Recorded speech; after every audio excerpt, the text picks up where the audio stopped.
Très bien, les amis. L'entrée du journal quotidien pour le 11 février, 2021 et une brève petite idée sur la façon de garder vos graphiques organisés dans la vue de trading.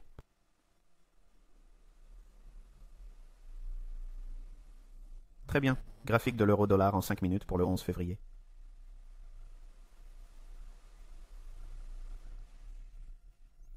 Nous pouvons voir un bloc d'ordre qui descend jusqu'à l'Open Kill Zone de Londres à minuit, heure de New York. Nous ne sommes pas intéressés par une hausse du cours. Nous voulons le voir passer sous le prix d'ouverture à minuit.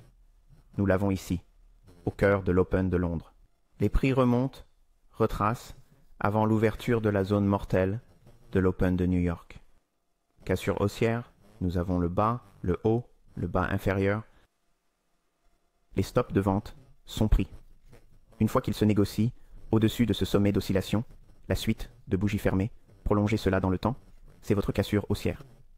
Les transactions début de la zone mortelle de l'ouverture de New York. Ils remontent, attaquent le pool de liquidité du côté des acheteurs et s'engagent dans un prix épuisé pour un jeudi à l'ouverture de la bourse de New York. Avons-nous atteint le sommet cette semaine? C'est ce que nous allons étudier. Jusqu'à la clôture de vendredi, nous avons un bloc de rejet, nous négocions à travers lui, et nous rejetons également ici. Déséquilibre auto-signé, inefficacité signée par l'acheteur, fermeture avec un bloc d'ordre baissier, négociation à nouveau à la baisse. Entrée optimale sur la clôture de Londres. Il s'agit d'un schéma de renversement typique d'inversion intra-week. Et je vais d'ailleurs vous apprendre ce schéma ce week-end dans la revue de fin de semaine. Mais nous avons ici une entrée optimale, un déséquilibre auto-signé, une inefficacité achetée signée, un seuil moyen qui dure jusqu'à la bougie de clôture. Bloc d'ordre baissier ici, transaction vers le bas et attaque. Le déséquilibre ici et le bloc de rejet original ici. Ce n'est pas sur le graphique, mais si je l'avais ici, ce serait un peu difficile à voir. La bougie de clôture à la baisse, le prix de clôture, l'extension dans le temps, et c'est votre cible. Cela renvoie à la façon dont je recherche les blocs de rejet. J'ai récemment enseigné et affiné votre idée de ce que c'est, en particulier pour les personnes qui sont déjà conscientes d'un blocage de rejet. Et vous pouvez voir que le processus qui est respecté ici. Passons au câble. Livre sterling contre dollar américain, graphique en 5 minutes. Minuit, heure de New York.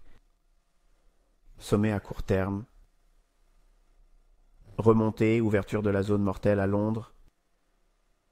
Cassure à la baisse. Si vous regardez cette paire, vous constaterez qu'elle est montée en flèche à l'approche de minuit, heure de New York. Donc, avec l'idée que cette paire se négocie également un jeudi alors qu'elle est en hausse pratiquement toute la semaine, il pourrait s'agir d'une figure d'inversion potentielle, mais j'aime la voir se former le jeudi. Ensuite, vous pouvez négocier la période d'ouverture de New York ou la période de fermeture de Londres pour le court terme.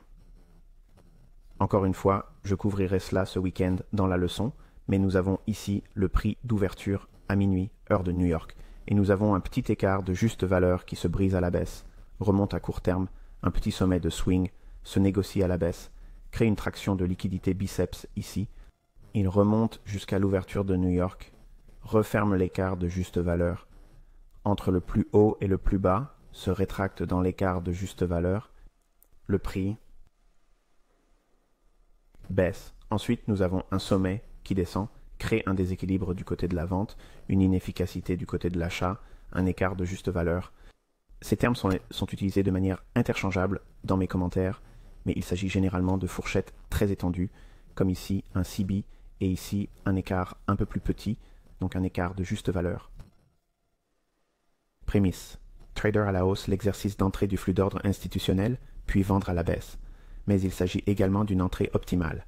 Trader en dessous du plus bas ici pour une distribution compensatoire et un autre retour ici. Il se vend une fois de plus pour une distribution compensatoire.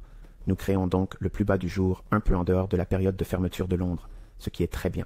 Plus loin dans le contenu, vous verrez comment nous pouvons nous ajuster et nous accommoder de zones d'abattage étendues. Mais ce sont là les points les plus intéressants. Et c'est ce que je vous apprends à observer dans un premier temps. Très bien. Passons rapidement à l'affichage des transactions et je vous montrerai comment organiser les graphiques. Voici donc l'affichage des transactions qui est essentiellement réglé sur un graphique nu. J'enregistre un graphique nu, je l'intitule Default Naked et il est réglé sur $index to daily. Ainsi, chaque fois que j'appelle ce graphique, il s'ouvre à cette période et à ce marché particulier. Si vous voulez avoir une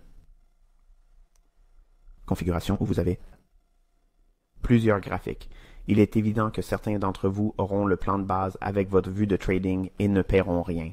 Vous n'aurez pas autant d'options pour sauvegarder les mises en page des graphiques. Je n'en suis pas sûr. Je ne me souviens pas exactement de ce que c'est, mais vous n'avez pas besoin de beaucoup d'options.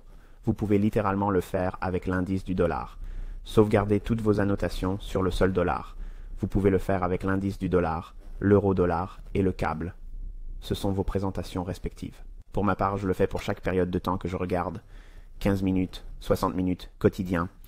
Et si j'utilise une étude supplémentaire, comme les écarts de juste valeur, d'accord, ou d'autres choses que vous apprendrez, je ne vais pas faire défiler la page pour que vous puissiez les voir parce que nous n'avons pas encore abordé ce sujet. Même un membre de l'équipe n'a pas vu cela. Mais disons qu'une fois que vous avez créé le graphique, et nous en avons un ici comme l'indice du dollar, 60 minutes. Je viens d'effacer beaucoup de choses, mais vous verrez à quoi il ressemble quand je l'afficherai. D'accord, donc quand vous voyez le... comme celui-ci. L'une des questions que l'on me pose est la suivante. Comment gérer tout ce désordre?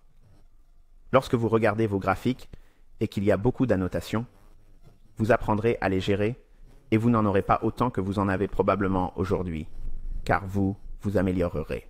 Que vous n'en avez probablement aujourd'hui à mesure que vous vous améliorerez. Mais disons qu'ici, il y a beaucoup d'annotations. Il suffit de cliquer avec le bouton droit de la souris sur le graphique, n'importe où. Vous verrez alors apparaître un petit arbre d'objets. Cliquez dessus. Regardez ce qui se passe ici.